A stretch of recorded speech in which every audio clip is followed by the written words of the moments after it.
우크라이나 침공으로 무리를 일으키고 있는 러시아가 내부적으로 악재에 시달리고 있습니다. 야심한 새벽, 러시아 군사시설 내 유류창고가 갑자기 엄청난 화재로 불타고 있는 것인데요. 구체적인 화재 원인이나 피해 상황은 공개되지 않고 있지만 여러 가지 정황상 우크라이나군의 특수작전으로 인한 화재일 수도 있다는 주장이 제기되고 있습니다.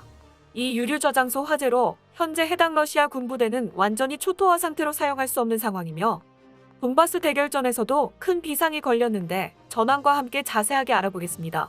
러시아군이 키이우 방면에서 물러간 이후 북부전선에서 특이 동향은 발견되지 않고 있습니다. 얼마 전 벨라루스군 7개 대대가 브레스트, 고멜 지역의 우크라이나 벨라루스 국경 일대에 경비 임무만 수행 중인 것으로 보이는데요. 벨라루스 지역으로 옮겨진 러시아군의 손상된 장비들이 국경지대 고멜에서 브리안스크 방면으로 이동하고 있습니다.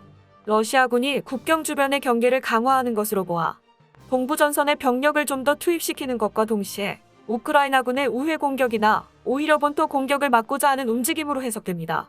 그 증거로 동부전선의 병력을 집중시키기 위한 러시아군의 재편성이 우크라이나 동부지역 인근에서 계속되고 있는데요. 중부군 관구 병력의 움직임이 두드러지고 있는 상황입니다. 특히 러시아 우주항공군의 제14항공 방공군 소속 방공포사단이 쿠르스크에서 벨고로드로 이동했다고 전해지는데요.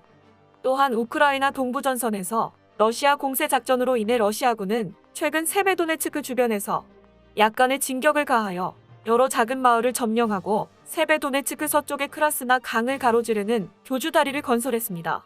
미국 싱크탱크 ISW 전쟁연구소는 러시아군이 얼마 전 세베도네츠크, 포파스나 마린카 주변에서 여러 차례 공격을 가해 제한된 이득을 얻었다고 발표했는데요. 러시아군은 세베도네츠크 서쪽의 크라스나강을 가로질러 언급한 교주 건설을 통해 루비즌의 북서쪽의 포피브카 피샤네, 지틀리브카 크레민나 마을을 점령하는 것을 포함하여 세베도네츠크 주변에서 약간의 진격을 했는데 SNS에 올라온 크레미나 돌파 영상은 루한스크 군인의 영상으로 확인되고 있습니다. 우크라이나 참모부는 러시아군이 주로 포파스나 주변의 현 위치를 확보하는 데 집중하고 추가 공격을 준비했다고 보고했습니다. 동부전선 슬라비안스키 지역에서는 러시아군의 장비가 하르키우 도심 동쪽 쿠피안스크 지구로 이동하는 것이 목격되었습니다. 하르키우 지역에선 우크라이나군과 러시아군의 일진일퇴를 반복하고 있는 상황인데요. 우크라이나군은 하르키우 전선에서 국경을 따라 동쪽으로 진격을 시도했으나 러시아군의 반격에 막혀 실패한 것으로 보입니다. 이번 우크라이나군의 공세 실패로 인해 오히려 러시아군의 공세가 이어지는 중이며 현재 슬라비안스크와 바르빈코베를 연결하는 철도망이 위협받고 있는 상황인데요. 이곳이 파괴된다면 우크라이나군은 돈바스 방어선 유지에 매우 치명적일 것이 분명해 보였습니다. 그렇기 때문에 러시아군은 하르키우 도심의 부분적 포위를 계속하고 있으며 현재 우크라이나군 수비대와 민간 인프라를 공략해 손상을 입히려 하는 중인 것으로 드러났고 하시코베, 도브엔케 벨리카 코미슈바카 지역에서 러시아군의 공세가 이어졌는데요.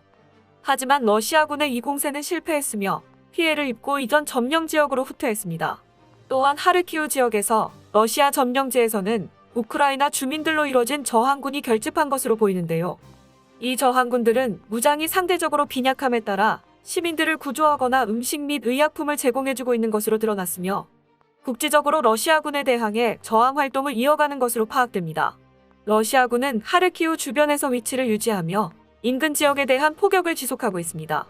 동부전선은 양측 군대가 총력을 다하고 있는 형국으로 치열한 많은 전투가 벌어지고 있는 것에 비해 전선 변화는 그렇게 크지 않다는 것이 특징입니다.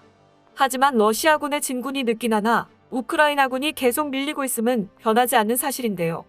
동부전선에서 계속해서 우크라이나군이 밀린다면 이지움과 세베로도네츠크, 마린카 이 세 방향에서 밀려오는 러시아군에 포위당할 수 있어 우크라이나군은 이 국면을 벗어날 수 있는 새로운 작전이 필요할 것으로 보입니다. 헤르손에서는 우크라이나군이 23일부터 8개 마을을 장악한 뒤 계속해서 공세를 진행 중입니다. 초르노바예프카 공항에서 14km 떨어진 지역까지 우크라이나군이 진입한 것으로 파악되는데요.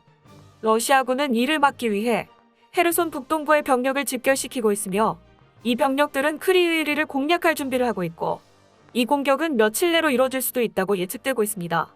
우크라이나 대통령 보좌관 올렉시 아레스토비치는 러시아군이 멜리토폴에서 북쪽으로 진군 중이고 자포리자에서 동쪽으로 80km 떨어진 후리알프를 향해 공격을 수행하고 있으며 지난주에 비해 10km 전진했다고 밝혔습니다. 러시아군 공세의 결과가 계속 보고되고 있는 상황에서 러시아 국방부는 해당 지역을 점령했다고 계속 발표하고 있지만 실제로는 교전 중인 지역이 곳곳에서 파악되고 있어 전황을 명확히 누가 우세하다고 볼 수 없는 상황입니다. 이 때문에 동부전선에 대한 러시아의 공세는 결정적인 작전을 준비하는 데 필요한 휴식을 취하는 대신 소규모 부대를 사용하여 여러 축을 따라 분산 공격을 수행하는 등 전쟁 전반에 걸쳐 계속해서 작전 패턴을 따릅니다. 마리우폴에서는 약간의 희망적인 소식이 전해지고 있습니다. 마리우폴에 대한 우크라이나군의 탄약 지원이 이루어지고 있는 것인데요. 아조프스탈에 포위된 우크라이나군은 식량과 식수는 충분하지만 탄약이 모자라다고 했는데 이번에 헬리콥터를 이용한 보급이 이루어진 것으로 보입니다. 하지만 정확히 어떤 형식으로 헬기 보급이 이루어졌다고는 알려지지 않았는데 다만 단지 내에 이곳저곳이 파괴되어 헬기가 착륙할 곳이 없어 헬기가 착륙해 보급품을 전달했기보단 로프를 통해 내려준 것으로 예상됩니다. 흥미로운 사실은 마리우폴이 완전히 포위된 상황에서도 헬리콥터가 포위를 뚫고 내부로 들어가 보급품을 전달했다는 것인데요. 우크라이나 헬리콥터 부대들이 이렇게 맘 놓고 다니는 이유가 마리우폴 주변 공역을 관리할 수 있는 러시아군의 조기 경보 체계, 저탐 체계가 전무한 상황으로 헬기가 접근해도 이를 조기에 파악하지 못하는 것으로 보입니다. 마리우폴이 포위됐을 초기에 아조우연대 부상병들과 민간인을 후방으로 후송하기 위해 투입됐던 헬리콥터 2기가 격추된 적이 있었는데 이는 우크라이나군이 불운하게도 러시아 맨패드 보병대의 순찰로에 포착돼 공격받은 것으로 파악되며 이외에는 격추 사례가 없는 것으로 알려졌습니다. 아조우스탈 내 우크라이나군의 보급이 잘 이루어진다면 불행 중 다행으로 러시아군의 회랑 건설을 계속해서 지연시킬 수 있습니다. 이것 말고도 러시아가 경악할 만한 일들이 또 벌어졌습니다. 우크라이나 국경과 가까운 러시아 서부 지역의 한 유류 저장소에서 새벽에 폭발과 함께 대형 화재가 발생했습니다. 최근 로이터 통신과 영국 데일리 메일은 러시아 응급서비스국을 인용한 현지 언론 보도를 토대로 새벽 속보를 통해 브리안스크에 있는 드루즈바 유류 저장소에서 대규모 폭발이 일어난 후 대형 화재가 발생했다고 보도했습니다.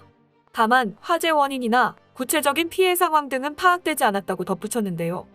불이 나자 러시아의 알렉산드르 보고마즈 브리안스크 주지사가 현장으로 달려가 화재 수습을 지휘했지만 매섭게 타오르는 이번 화재는 쉽사리 불길이 잡히지 않는 것으로 보입니다.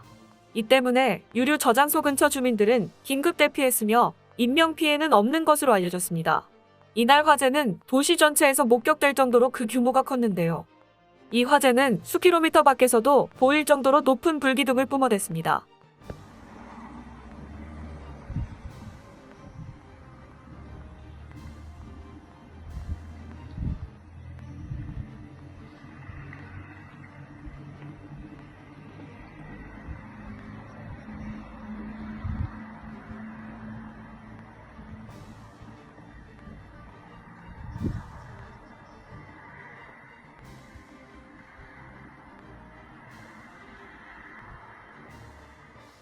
그런데 러시아군에 있어 이보다 더 쓰라린 화재도 연이어 발생했습니다. 데일리 메일은 확인되지 않은 2차 화재가 러시아 주요 로켓 포병국의 제120무기 부대가 있는 지역의 한 군사기지에서 발생했다고 전했는데요. 화재로 인해 해당 지역 소방관들과 화재 진압에 투입된 러시아 군인들은 계속해서 무언가 터지는 소리가 들리고 있어 쉽게 진입하지 못하고 있는 것으로 드러났습니다. 이들이 들었던 무언가 터지는 소리들은 러시아가 보급을 위해 모아둔 로켓들과 포탄들이 터지는 폭음으로 예상되는데 화염에 직접 닿아 터졌거나 엄청난 열에 못 이겨 자폭한 것으로 보입니다. 이와 관련해서 텔레그램과 트위터 등 현지 소셜미디어에는 도시 곳곳에서 촬영된 화재 영상들이 올라왔는데요. 시뻘건 불길은 검은 연기를 끝없이 내뿜으며 어두운 밤하늘에 맹렬하게 타올랐습니다. 현재 원인은 알 수 없는 화재들은 러시아의 주요 군사시설에서 빈번하게 일어나고 있는데요. 얼마 전에는 러시아군의 미사일 체계를 연구하는 연구소에서 화재가 발생해 러시아는 그간 연구한 자료들과 소중한 연구원들을 잃었습니다. 이번에 화재가 난 곳도 러시아가 우크라이나 침공을 위해 꼭 필요한 시설로 알려졌습니다. 화재가 난 유류 저장소는 러시아군이 우크라이나 동부 돈바스 지역을 장악하기 위한 공급시설로 매우 중요할 것으로 보인다고 전해졌는데요. 또한 브리안스크가 수도 모스크바에서 380km 정도 멀고 우크라이나 국경에서 직선거리로 약 90km 정도 떨어진 접경 도시인 점으로 보아 우크라이나 공작부대가 투입됐을 가능성도 제기되고 있습니다. 일각에서는 먼저 엄청난 폭발음이 들렸고 이후 화재가 발생했다는 점에서 우크라이나군의 탄도미사일 공격을 예측하기도 합니다. 한편 러시아에서는 우크라이나 드론 부대가 해당 지역에 폭격을 가했다고 주장하고 있는 상황인데, 러시아 수사관들이 화재의 원인으로 전투용 무인기 공격 가능성을 높게 보고 있습니다.